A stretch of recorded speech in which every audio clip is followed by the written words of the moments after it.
ఒక సమయంలో భూమి మీద అహంకారం ఆడిపాడింది. భయం రాజ్యాన్ని కట్టుకున్న రోజులవి. అంతా హిరణ్యకశిపుడి పాదముద్రల కింద వణికిపోయేది. అతని గర్వం ఆకాశాన్ని తాకేది. నేనే దేవుడిని అని ప్రకటించి భువనాన్ని తన 5 వేళ్లలో ఈమించాడు.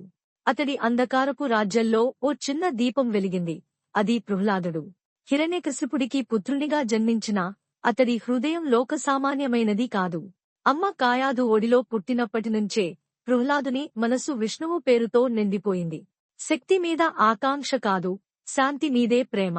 అతడి తల్లి అడిగేది, నీవు నిత్యం ఎవరి పేరే జపిస్తావు బిడ్డా? ప్రహ్లాదుడు చిన్న నవ్వుతో చెప్పేవాడు, అమ్మా, ఆయన ఎక్కడో దూరంలో ఉండడు. ప్రతి ప్రాణిలో, ప్రతి ధ్వనిలో ఆయనే ఉన్నాడు. కాలం కదిలింది. ప్రహ్లాదుడు పెరిగాడు. కాని అతడి హృదయంలో మాత్రం మార్పు రాలేదు. పలుకు పలుకున ఓం నారాయణాయ నమః అనే జపమే.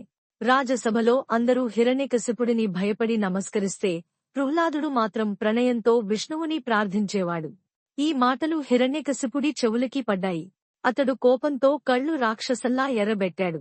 నా కొడుకు కూడా నా మాట వినడం లేదంటే అని గర్జించాడు. అయినా ప్రహ్లాదుడు కరిగిపోలేదు, భయపడలేదు. ఒక చిన్న చిరునవ్వుతో చేతులు జోడించి నిలబడ్డాడు. పితామహా, భయం ఎందుకు? పరమేశ్వరుడిని ప్రేమించడంలో తప్పేముంది? అప్పుడు హిరణ్యకశిపుడు ప్రయత్నించాడు. ప్రహ్లాదా, ఆ విష్ణువు నీకు ఎలా కనిపిస్తాడు? ఆయన్ను ఎక్కడ చూస్తావు? ప్రహ్లాదుడు చిరునవ్వుతో సమాధానమిచ్చాడు. అయ్యా, ఆయనే ప్రతి ఊపిరిలో ఉన్నాడు. నీవు కోపపడే క్షణంలో కూడా ఆయనే ఉన్నాడు. ఈ మాటలు వినగానే రాక్షసుని గర్వానికి బిళ్ళ పగిలినట్టయింది.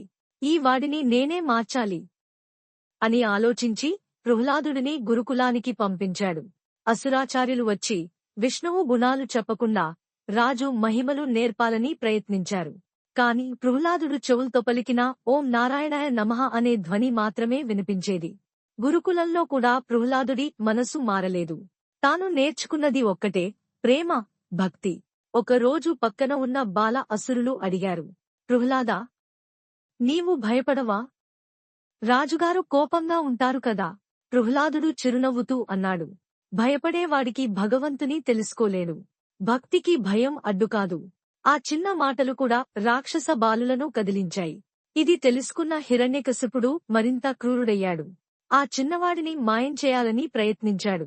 ఆహారంలో విషం కల్పించారు. పలకల కింద నాగులను దాచారు. కాని ప్రహ్లాదుడు మాత్రం ప్రశాంతంగా నిద్రపోయేవాడు. ప్రమాదం ఆయన్ని తాకలేదు. ఆయన మనసులో ఓ వెలుగు ఉంది. ఆ వెలుగు రక్షించేది. అయినా కూడా ప్రహ్లాదుడి భక్తి తగ్గలేదు. ఆ కోపంతో రాక్షసులు అతన్ని కొండమీదకు తీసుకెళ్లారు. ప్రహ్లాదుడిని పైనుండి తోసేశారు. భూమి ఆ శబ్దంతో వణికింది. కాని అతను కిందపడలేదు. అదృశ్యమైన చేతులు అతన్ని ముద్దుగా పట్టుకున్నాయి. ఆకాశంలో స్వయంగా నారాయణుడి మేఘరూపం చిరునవ్వుతూ కనిపించింది. చివరికి హిరణ్యకశిపుడు పూర్తిగా కుప్పకూలిపోయాడు. నీకెక్కడా కనిపించని ఆ విష్ణువు ఈ స్తంభంలో ఉన్నాడా అని గర్జించాడు. ప్రహ్లాదుడు శాంతంగా అన్నాడు, అవును, ఆయనే ఈ స్తంభంలో కూడా ఉన్నాడు. అది వినగానే హిరణ్యకశిపుడు ఆ స్తంభాన్ని గొడ్డలితో కొట్టాడు. ఆ స్తంభం పగిలిపోయింది. పగుళ్లలోంచి వెలుగు వెల్లివిరిసి ఆకాశం స్వయంగా కదిలిపోయినట్టు అనిపించింది. స్తంభం చీలిపోయింది. పగుళ్లలోంచి మృగనరసింహ రూపం వెలిసింది. సింహపు ముఖం, మానవుడి శరీరం, మండిపడుతున్న కన్నులు. ఆకాశం దద్దరిల్లింది, భూమి తడిమింది. ఆ వాడి గర్జనతో రాక్షసులు వెనక్కి జారిపోయారు. ఇది దైవిక కోపం. ఇది ధర్మరక్షకుని అవతారం. అక్కడే, ఆ క్షణంలో సమస్త లోకాలు నిలిచిపోయాయి. నరసింహుడు హిరణ్యకశిపుడిని పట్టుకుని ఆలయపు అంచుకు లాగాడు. ఇది లోపల కాదు, బయటకూడా కాదు, మధ్యలో. సూర్యాస్తమయ సమయం. అది రోజు కాదు, రాత్రి కూడా కాదు. ఆ దేవుడి రూపం మానవుడు కాదు, జంతువు కూడా కాదు. ఆ మృగనరసింహుడి చేతుల్లో ఇప్పుడు గర్వానికి చివరి ఘడియలు మొదలయ్యాయి. నరసింహుడు తన మృగ పంజాలతో హిరణ్యకశిపుడి గుండె చీల్చాడు. అది రక్త ప్రవాహం కాదు, ఆ గర్వపు మురికిని తొలగించే ధర్మాగ్ని. అది క్రూరత్వం కాదు, సత్యానికి చేసిన యజ్ఞం. ఆ గర్జన, ఆ గర్జన, అది భువనాల్ని దలిచింది. అప్పటినుండి ఆ కోపంలో కూడా భక్తుని కోసం ఉన్న దివ్య ప్రేమే కనిపిస్తుంది. ఆ గర్జన ఆకాశాలను పగిల్చింది. దేవతలు తమ చేతులు జోడించి నిలిచారు. మునులు తమ శ్వాస ఆపుకున్నారు. కాలచక్రం ఆగిపోయినట్టయింది. ఆ గర్జనలో ఉంది న్యాయానికి ఒక ప్రళయ శబ్దం. లోకాలన్నీ వణికిపోయాయి. కాని ప్రహ్లాదుడి హృదయం మాత్రం ప్రశాంతంగా ఉంది. సింహం రూపంలో వచ్చిన ఆ దేవుని గర్జన సృష్టి తలపెట్టే విధిని తుడిచేసి భక్తి ముందు తన తల వంచింది. అంతా భయంతో వెనక్కి వెళ్లిపోయారు.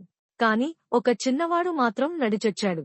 ప్రహ్లాదుడు చేతులు జోడించి కన్నుల్లో ప్రేమతో నరసింహుడిని చూశాడు. ప్రభూ, మీ భక్తుడిని మరచిపోకండి అని మృదువుగా మురిపెంగా పలికాడు. ఆ మాట విన్న నరసింహుని గర్వగర్జన ఒక్కసారిగా శాంతంగా మారింది. పంజాలు తగ్గాయి. కనులలో కారుణ్యం పొంగింది.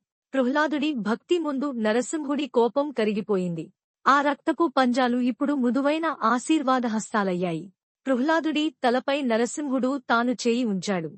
ఆ చేతి స్పర్శతో ప్రహ్లాదుడి హృదయం వెలుగుతో నిండిపోయింది. సింహపు రూపంలో ఉన్న ఆ ప్రభువు ఇప్పుడు సత్యస్వరూపంగా మారిపోయాడు.